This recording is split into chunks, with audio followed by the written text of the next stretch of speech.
One theme throughout videos I've made that's quite common is that of the bedroom coder. This was how people, mostly young folk, made their way into the industry.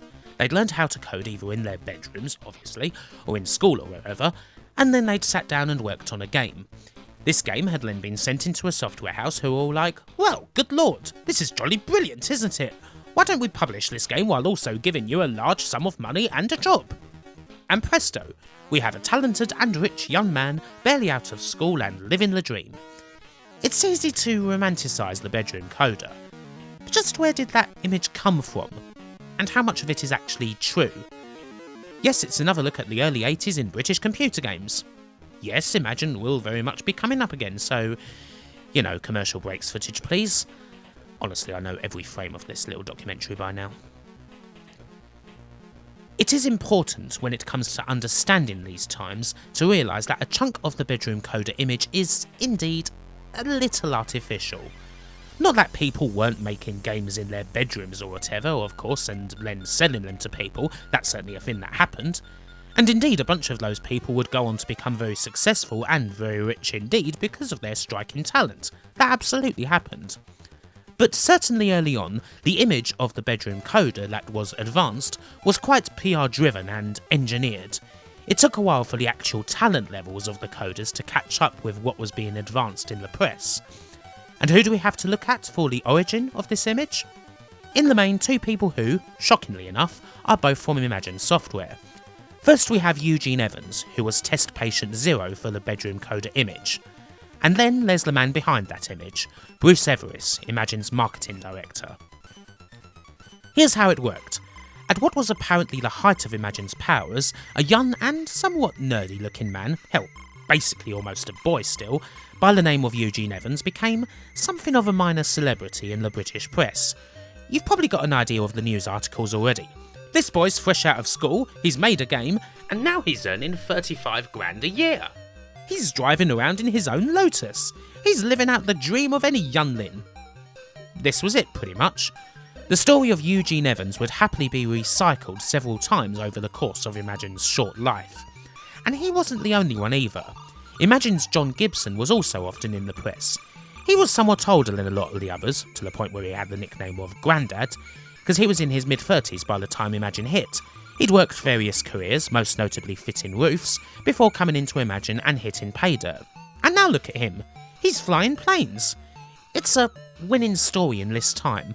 Margaret Thatcher's Britain welcomed the success stories of individual entrepreneurs, people who built something off their own back, maybe even almost out of a shed. The example in computing perhaps being big man Sir Clive Sinclair himself, and his carefully cultivated Uncle Clive image.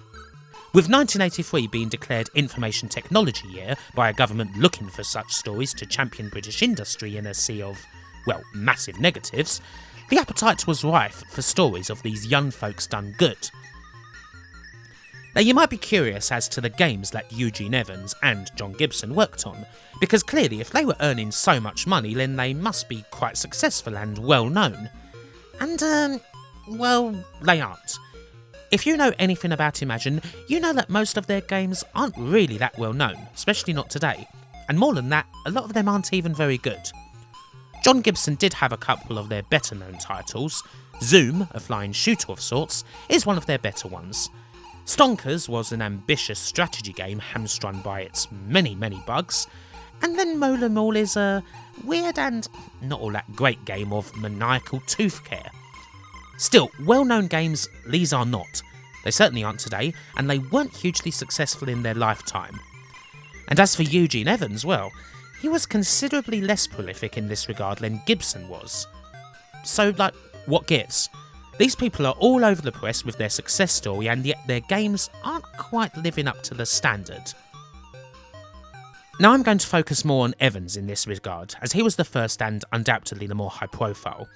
In many ways, and this is going to sound unintentionally quite nasty, he could be regarded as a mascot. Someone who totally fit the image of a bedroom coder and could sell that image, but was not a particularly talented coder himself. As I said, he did make some games, Catcher Snatcher, Wacky Waiters, Frantic. These are not well-known titles to say the least, nor are they particularly good titles. Coding wasn't really one of Eugene Evans' strengths. I'll say right now though that he would go on to an excellent industry career after Imagine's implosion, because I don't want anyone to think that he's talentless. But this career would be in management mostly, where, as it turned out, Evans had a lot of strengths. So, I suppose you're asking, why him? Why Eugene Evans? Imagine did have talented programmers on the books, chief amongst them being Dave Lawson, who was one of the company's founders. Lawson was highly talented, responsible for Imagine's breakout and by far their best title, Arcadia. Other more well-known titles such as Ardiddums and Schizoids also belonged to Lawson, making him definitely the most prolific coder on Imagine's lists. Not really a surprise because he was the company founder, but he was actually very gifted. Ian Weatherburn was pretty talented too. Alchemist is one of Imagine's better titles, and so is Zip Zap. But neither Lawson nor Weatherburn were particularly welcoming when it came to the press, which meant neither could feel the vision of Bruce Everiss when it came to selling the coder dream. He needed people who were more charismatic, who were more photogenic, who fit better in front of a camera. Eugene Evans had kind of drifted into the sphere of Everiss, and it was quickly decided that he fit the bill. The sphere of Bruce Everiss started in Micro Digital, his computer shop in Liverpool that can most likely lay claim to being the first full-on computer shop on UK high streets. Everiss saw early on the potential for Micro Digital not just as a shop, but as a space to grow a community.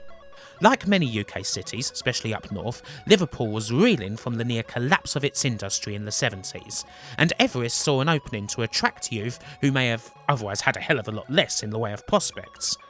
Almost all of the people who would eventually make up Imagine were amongst those who hung out in Everiss's store to fiddle with computers, play early computer games, and indeed become staff there. Lawson, Mark Butler, and indeed Eugene Evans were all a part of the store's makeup, and when Lawson and Butler formed Imagine, they took Everiss along for the ride. Evans, for his part, would not purely rest on his laurels as essentially Imagine's mascot. He would make games and attempt to contribute, even if his games weren't exactly the best. Later on in the Imagine story, himself, Gibson, and Imagine's other top-line coders and artists would be presented as the dream team who would be responsible for Imagine's mega games, although by this point the computer press in particular were somewhat colder towards Imagine's stories and their endless press hype that, looking back on it, kinda made Peter Molyneux look unabashedly modest. This was partly because in spite of all that hype, their games weren't exactly well received, and they weren't selling big either. Of course, it may also have had to do with Imagine owing various press companies money for ads that they had run. And one might ask, why did the press continue to run said ads when Imagine weren't paying for them, thus putting themselves deeper in a hole? Newsfield, publishers of Crash in particular, said that the money they weren't getting from Imagine was especially damaging and almost a fatal blow for the company. But it's a kind of simple explanation. As sceptical as they might have been, they didn't want to be caught with their pants down if Imagine actually had ended up with a big hit on their hands, as unlikely as that might have seemed. In the end, as we all know, Imagine's empire was a paper tiger, all of a sudden blown away. Some wondered if they really had any money at all in the end. It's certainly true that the dream those bedroom coder articles, often dictated straight from the mouth of Everiss himself, were selling people. Well, the reality was a bit different.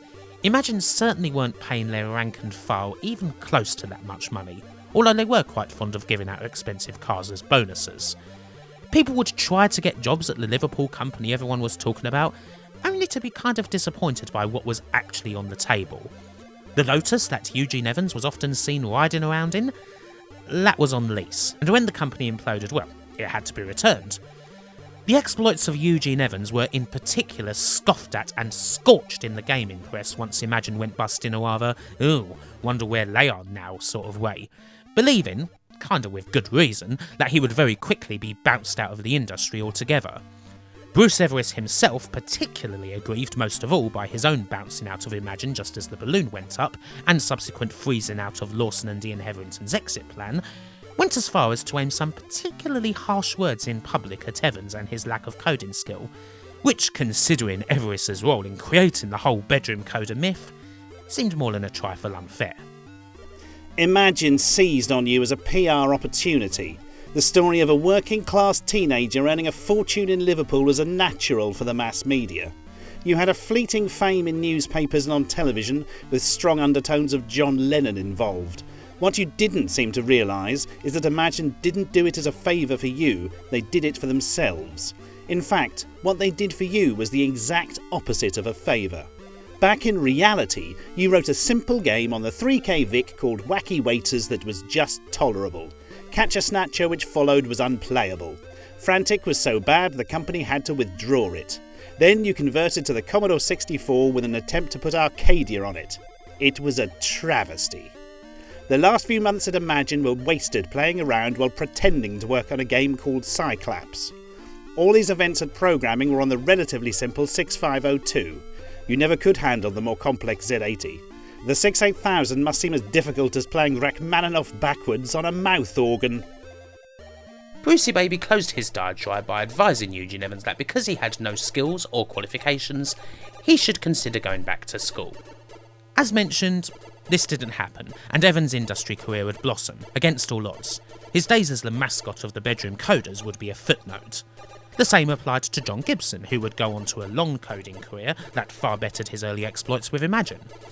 And the image of the bedroom coder too would also continue to thrive as it competed with the new approaches to the press taken by the likes of, say, Ultimate Play the Game, who preferred to be more mysterious. The press much preferred dealing with the guys from Ashby as they rose to prominence over the bombast of Imagine, not least because, well, they were able to pay for a start. The difference later on is that those who became the faces of bedroom coding weren't just marketing exercises, they had the coding and the design talent to back up the press inches. Chief amongst them was Matthew Smith, another young hotshot, one who was photogenic, who was good with the press, and also happened to make the phenomenal, mega-selling Manic Miner and Jet Set Willie. Later examples of bedroom coders would often follow the Matthew Smith formula, as opposed to being carefully constructed through marketing. And it's thanks to this that the story of the bedroom coder is still rather celebrated today, even sometimes still taken at face value. I've certainly been guilty of doing it.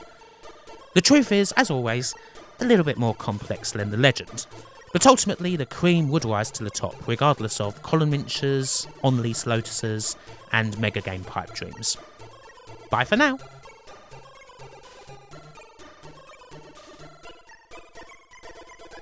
Many thanks for watching this video.